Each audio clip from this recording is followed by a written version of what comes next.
Ayun mga master, kadadating ko lang. Galing ako sa palinisid. Ito yung ating nahuli. Nakadalansya na naman tayo ng ating pang-ulam.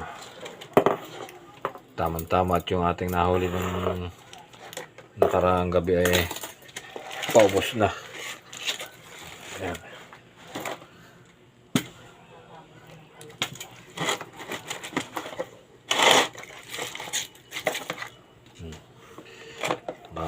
Tsamba na naman tayo ng talakaytok.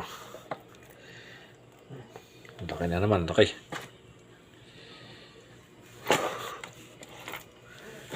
Tapos mga timbungan.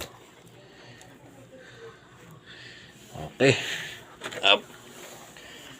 Lagyan na natin ito sa ating